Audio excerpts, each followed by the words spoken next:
welcome back again.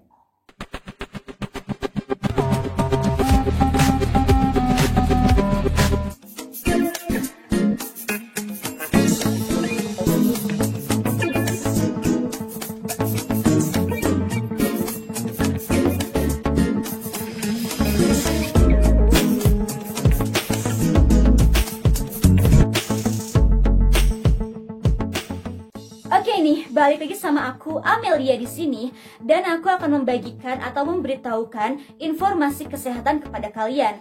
Dan juga sesuai dengan janji aku di video sebelumnya, kalau hari ini aku akan membahas lebih lanjut lagi tentang rasa sakit ataupun nyeri di bagian ulu hati yang bisa menjadi pertanda sakit jantung. Nah, seperti yang udah aku jelaskan di video sebelumnya, kalau nyeri di ulu hati itu pada umumnya ataupun pada biasanya merupakan gejala dari sakit mah atau lambung. Tapi sebenarnya yang harus kita ketahui juga, keluhan ini bisa menjadi pertanda dari penyakit jantung ataupun serangan jantung. Nah, lalu gimana sih cara untuk bisa membedakannya? Penyebab dari nyeri ulu hati biasanya disebabkan oleh rasa cemas, kekenyangan, ataupun kayak makanan berlebihan, serta penyakit ataupun penyebab yang lainnya. Dan keluhan-keluhannya juga memiliki gejala-gejala yang berbeda tentu aja. Nyeri ulu hati memang bukan merupakan suatu gejala pertanda dari serangan jantung ataupun penyakit jantung yang pada umumnya. Dan inilah perbedaan dari nyeri ulu hati dari penyakit lambung ataupun serangan jantung. Pertama, di sini aku akan terangkan nyeri ulu hati pada penyakit lambung dan ciri-cirinya ya. Muncul rasa panas atau serasa terbakar di bagian ulu hati dan terkadang juga diiringi dengan nyeri dada, rasa mual, muntah yang seringkali muncul di saat tengah berbaring dan kondisinya kembali membaik atau kembali pulih setelah diistirahatkan dan segera minum obat lambung. Umumnya juga disertai dengan rasa begah atau perut kembung setelah makan. Biasanya juga terjadi saat penderitanya itu terlambat makan, mengalami stres, mengkonsumsi makanan ataupun minuman yang memicu asam lambung, mulut terasa pahit dan asam tanpa alasan yang jelas, terus bersendawa, muncul keringat dingin, dan gejala-gejala mah ataupun penyakit lambung yang lainnya. Dan gejala yang paling kerap dirasakan adalah nyeri atau rasa tidak nyaman di area perut hingga ke dada, dan pusatnya adalah di perut atau di ulu hati. Yang jelasnya bukan di bagian dada ya, ataupun di daerah dada, bukan.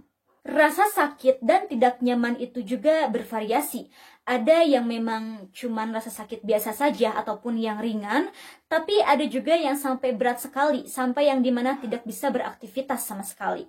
Penyakit asam lambung atau GERD itu sendiri dapat dideteksi dari dini, dibandingkan dengan nyeri ulu hati ataupun sesak nafas yang diakibatkan oleh penyakit jantung. Terkadang memang sulit untuk membedakan gejala penyakit mah dan penyakit jantung. Itu dia, selain dari gejalanya yang hampir sama, letaknya juga berdekatan.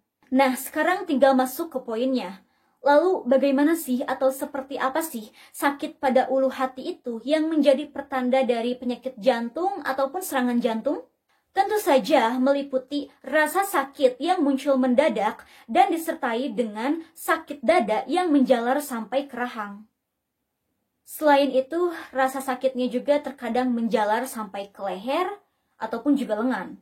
Lalu intensitas nyeri yang dirasakannya juga dapat meningkat dalam hitungan menit. Terasa seperti tertindih, terbakar, dan tertusuk-tusuk di bagian ulu hati dan di bagian di mana letak jantung itu berada. Dan rasa nyeri yang terasa juga akan bertambah berat ataupun bertambah sakit di saat tengah melakukan aktivitas yang berat ataupun juga stres. Serta tubuh yang terasa kelelahan, tapi lemas tanpa sebab gitu aja. Nafas juga yang terasa seperti berat ngos-ngosan, juga dapat disertai dengan jantung yang terasa berdebar. Keringat dingin, tidak merasakan pusing, tapi serasa akan pingsan. Jantung yang terasa seperti diremas, bahkan hingga kesulitan berbicara. Ada juga ciri-ciri resiko jantung yang tidak dapat dikendalikan, yakni resiko jantung pada faktor usia, jenis kelamin, yang dimana biasanya pria lebih berpotensi terkena serangan jantung, juga tentu saja, apalagi kalau bukan faktor keturunan. Terkait gejala jantung, perlu sangat diwaspadai, seperti angina pectoris atau angin duduk yang mungkin akan aku jelaskan lebih rincinya lagi di next video ya. Nah, jika ciri-ciri ataupun gejala-gejala yang sudah aku sebutkan tadi itu tidak terdeteksi dari dini ataupun tidak segera untuk ditangani, terkesan diabaikan, maka resiko untuk terkena serangan jantung mendadak atau yang sering disebut sebagai heart attack akan dengan mudah terjadi.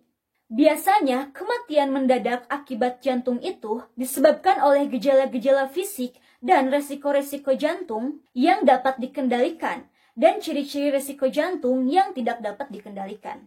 Lalu bagaimana penyakit asam lambung bisa sama-sama merasakan rasa sakit ataupun nyeri di ulu hati sama seperti orang yang menderita penyakit jantung? Poin penting yang perlu diingat adalah asam lambung itu tidak berkaitan ataupun tidak berhubungan dengan detak jantung ya. Dan kembali lagi, keluhannya hampir sama dan memang mirip bahkan gitu. Sama-sama bisa merasakan rasa nyeri di ulu hati.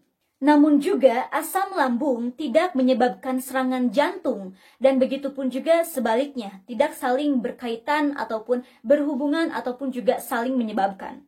Karena jantung memang letaknya berdekatan dengan ulu hati dan keluhan lambung tentu saja dapat membuat rasa nyeri terbakar di bagian ulu hati. Keduanya memang harus sama-sama dijaga, baik lambung ataupun jantung, dan kenali juga perbedaannya. Dan yang paling penting yang harus diingat dan dilakukan adalah lakukan pencegahan juga pengobatan. Jika memang sudah terlanjur sakit jantung ataupun terkena serangan jantung, ya mau tidak mau lakukan pengobatan tentu saja.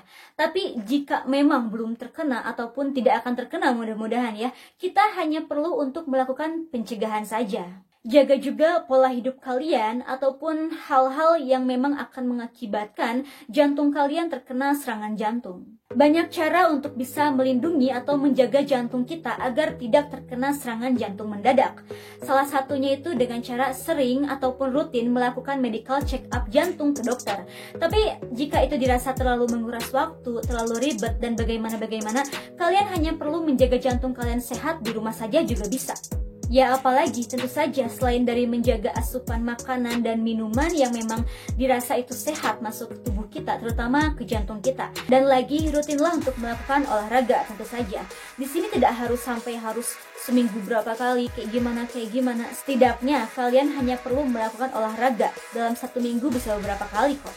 Bisa olahraga yang ringan yang bisa kalian lakukan di rumah. Dan juga kurangi atau batasi makanan-makanan yang fast food tentu aja. Bukan tidak boleh makan makanan jenis fast food ataupun jenis makanan yang hampir sama seperti itu. Boleh-boleh saja, hanya mungkin dibatasi saja dan juga dikurangi. Karena aku juga sesekali sering makan kok gitu. Tapi memang aku kurangi jumlahnya dan emang tidak aku perbanyak, tidak terlalu aku sukai juga. Hanya sesekali aja untuk dimakan.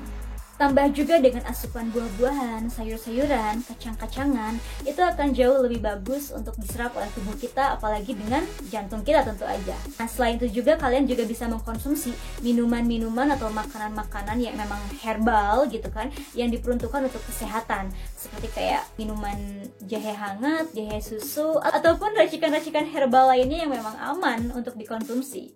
Mencegah memang jauh lebih baik daripada mengobati. Tapi memang jika sudah terlanjur harus bagaimana? Ya mau tidak mau kita harus terus melakukan pengobatan dan bersemangat agar penyakit tersebut bisa sembuh. Nah, jika yang belum terkena penyakit jantung juga, mudah-mudahan jangan ya. Kalian juga yang paling penting di sini adalah untuk memikirkan kesehatan mental kalian juga. Jangan sampai stres, jangan sampai ada hal-hal yang mengganggu aktivitas kalian, mengganggu pikiran kalian, mengganggu jantungnya kalian gitu. Yang dimana jantung akan bergerak ataupun berdetak jauh lebih cepat dan juga jauh lebih lambat dari biasanya gitu kan, yang mengganggu aliran darah masuk ke jantung kalian, itu harus juga diwaspadai ya. So, stay healthy and stay prima tentu aja ya bagi tubuh dan kesehatan mental kalian. Oke, mungkin aku mau mengucapkan thanks for watching. Untuk kalian yang tonton dari awal sampai akhir, and see you next time. Bye bye.